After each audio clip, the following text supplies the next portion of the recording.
সমস্ত প্রশংসা মহান আল্লাহর জন্য, যিনি আসমান জমিনের মালিক, যিনি মানুষকে জ্ঞান দিয়েছেন এবং সত্য ও মিথ্যার পার্থক্য বোঝার ক্ষমতা দিয়েছেন। দরুদ ও সালাম বর্ষিত হোক আমাদের প্রিয় নবী মুহাম্মদ সাল্লাল্লাহু আলাইহি সাল্লামের উপর, যিনি মানব জাতিকে হেদায়েতের পথ দেখিয়েছেন। এই কাহিনী শুধু একটি গল্প নয়, এটি একটি শিক্ষা, একটি উপলব্ধি, একটি আয়না যেখানে আমরা নিজেদের দেখতে পারি। ভিডিওটি শুরু করার আগে আপনাদের কাছে ছোট্ট একটি অনুরোধ, আমার চ্যানেলে নতুন হয়ে থাকলে চ্যানেলটিকে সাবস্ক্রাইব করুন এবং পাশে থাকা বেল আইকনটি অন করে দেবেন, যেন এই চ্যানেলের প্রত্যেকটি ভিডিও সবার আগে আপনার কাছে পৌঁছায়। তাহলে শুরু করা হোক।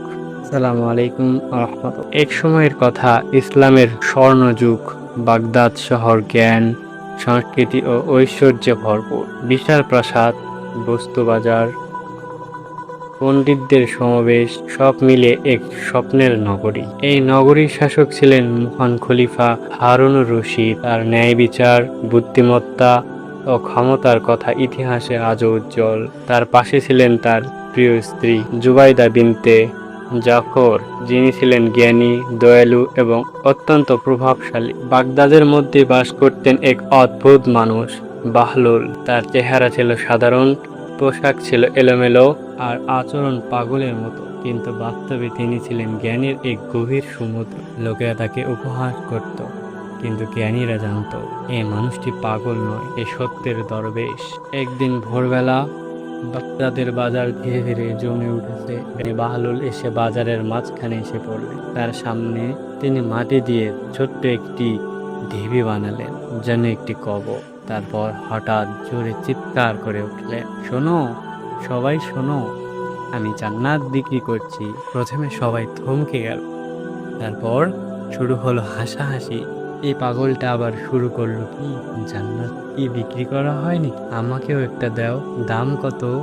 আরো ইত্যাদি। কেউ ব্যঙ্গ করলো, কেউ মজা নিল, কেউ অবাক হয়ে তাকিয়ে রইল। কিন্তু বাহলুল শান্ত স্থির। তিনি আবার বললেন, হ্যাঁ আমি জান্নাত বিক্রি করি, খুব সস্তা, যে কিনতে চাও সে চলে আসো। তার কণ্ঠে এমন দৃঢ়তা ছিল যে লোকেরা হাসলেও ভিতরের ভিতরে কৌতূহলী হয়ে উঠল। এই অদ্ভুত খবর দ্রুত ছড়িয়ে পড়ল পুরো শহরে। শেষ পর্যন্ত তা পৌঁছে গেল খলিফা হারুনুর রশিদের দরবার। খলিফা শুনে মুচকে হাসলেন। তিনি তার স্ত্রী জুবাইদার দিকে তাকালেন, বললেন, শুনেছ বাহলুল নাকি জান্নাত বিক্রি করছে? জুবাইদা হেসে বললেন, সে তো সব সময় অদ্ভুত কথা বলে, কিন্তু তার কথার ভিতরে রহস্য থাকে। খলিফা চিন্তিত হলেন, চলো নিজের চোখে দেখে। খলিফা সাধারণ পোশাক পরে পরিচয় গোপন করে বের হলেন। তার সাথে ছিলেন জুবাইদা। তারা বাজারে এসে দেখলেন এক বিশাল ভিড়, আর তার মাঝে বসে আছে বাহলুল পাগল। খলিফা এগিয়ে গেলেন, ওহে বাহলুল, তুমি কি সত্যি জান্নাত বিক্রি করছো? বাহলুল তার দিকে তাকালেন, তার চোখে এক অদ্ভুত দীপ্তি। হ্যাঁ বিক্রি করছি, তুমি কি কিনতে চাও? খলিফা জিজ্ঞাসা করলেন, এর দাম কত?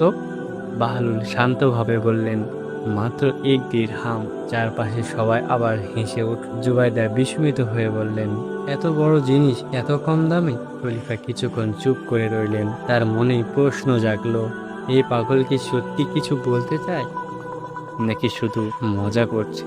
জুবাইদা সামনে এগিয়ে গেলেন এবং বাহলুল পাগলকে জিজ্ঞাসা করলেন, সত্যি কি তুমি জান্নাত বিক্রি করছো 1 দিরহামের বিনিময়ে? তখন বাহলুল পাগল বললেন, হ্যাঁ আমি দিরহামের বিনিময়ে জান্নাতকে বিক্রি করতে কি নেবেন? খলিফা হারুনুর রশিদের স্ত্রী জুবাইদা বললেন, হ্যাঁ আমি নিতে চাই। তিনি 1 দিরহাম বাহলুল পাগলকে দিলেন এবং জান্নাত ক্রয়। সবাই হেসে উঠল। কেউ বলল, দেখো খলিফার স্ত্রী পাগল হয়ে গেছে। কিন্তু জুবাইদা গভীরভাবে তাকিয়ে অনুভব করলেন এই ঘটনার ভিতরে কিছু আছে। সে রাতেই ঘটল আশ্চর্য এক ঘটনা। খলিফা ঘুমিয়ে পড়লেন। স্বপ্নে তিনি দেখলেন এক বিশাল বাগান, স্বচ্ছ নদী, সুগন্ধি ফুল, পাখির কলতান, এক অপূর্ব জান্নাত। এক ফেরেশতা বলল, এটাই সে জান্নাত যা তোমার স্ত্রী কিনেছে। অন্যদিকে জুবাইদাও একই রকম স্বপ্ন দেখলেন।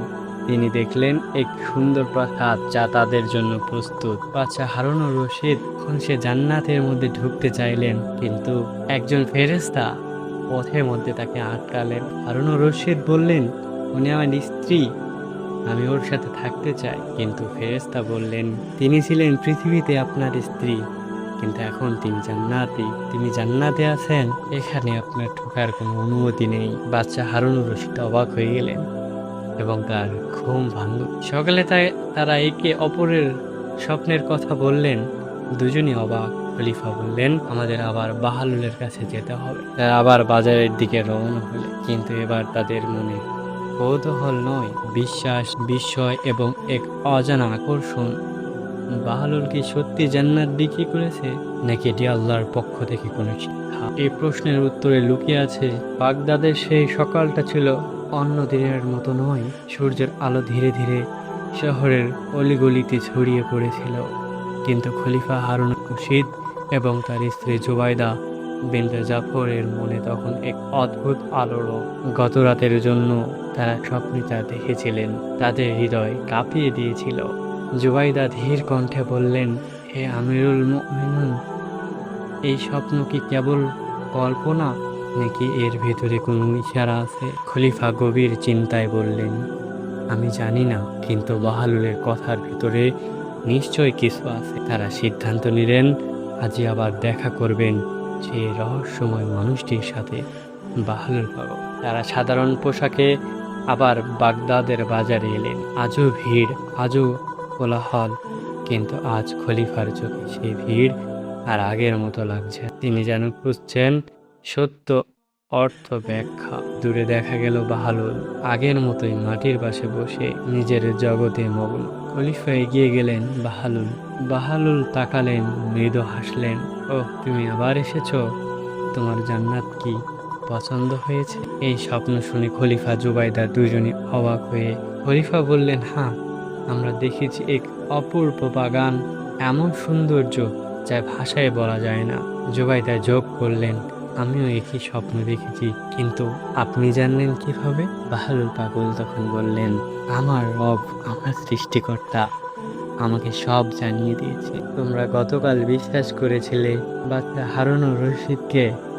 বাহালুল পাগল বললেন, গতকাল তো আপনি বিশ্বাস করেননি, কিন্তু আজ বিশ্বাস করছেন। বাদশাহ হারুনুর রশিদ বাহালুল পাগলকে বললেন, আমি জান্নাত কিনতে চাই, আমাকে জান্নাত দাও।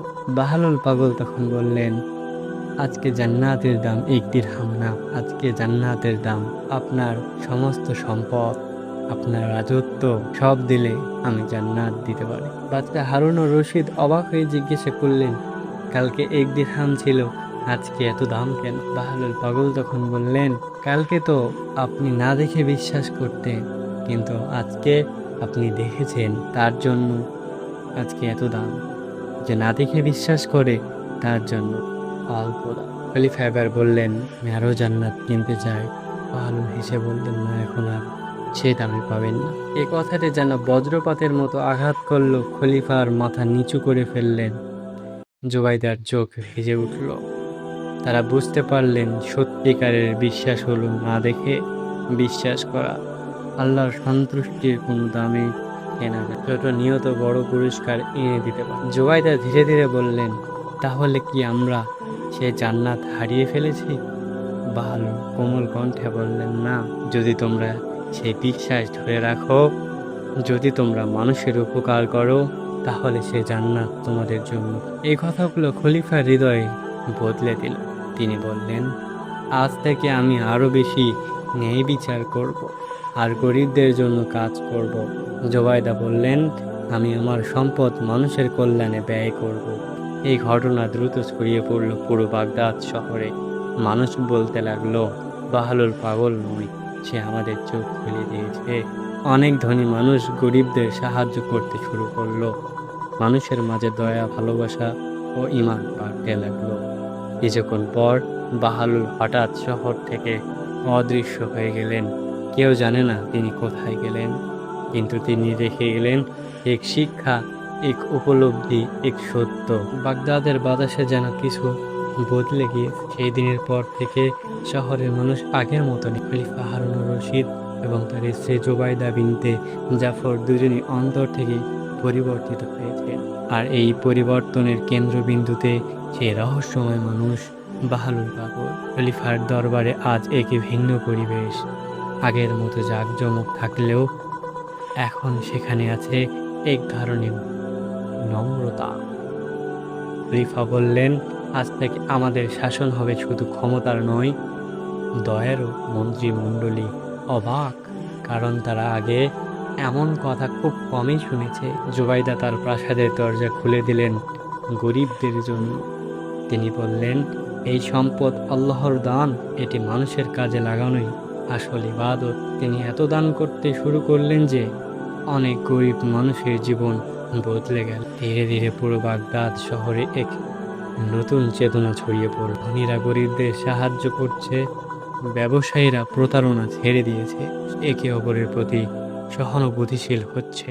সবাই যেন বুঝে গেছে জান্নাত পাওয়া যায় মানুষের উপকার। কিন্তু একদিন খলিফা হঠাৎ বুঝতে পারলেন বাহলুল কোথাও নেই কেন। তিনি সৈন্যদের বললেন, তাকে খুঁজে বের করো, আমি তার সাথে আবার কথা বলতে চাই। সৈন্যরা পুরো শহর খুঁজলো, কিন্তু বাহলুল যেন হাওয়ায় মিলিয়ে গেল।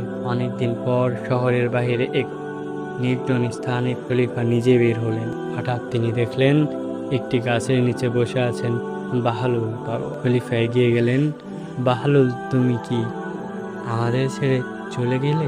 বাহলুল মৃদু হেসে বললেন, আমি তো সব সময় এখানেই ছিলাম, শুধু আপনারা আমাকে দেখতে পান। খলিফা বললেন, তুমি আমাদের জীবন বদলে দিয়েছো, আমরা কি সত্যি জান্নাত পাবো? বাহলুল গভীর কণ্ঠে বললেন, জান্নাত কোনো জায়গা নয়, এটি একটি পথ, যে পথে চলে মানুষ আল্লাহর সন্তুষ্টি অর্জন করে। জুবাইদার চোখে পানি ধরে রাখতে পারলেন না।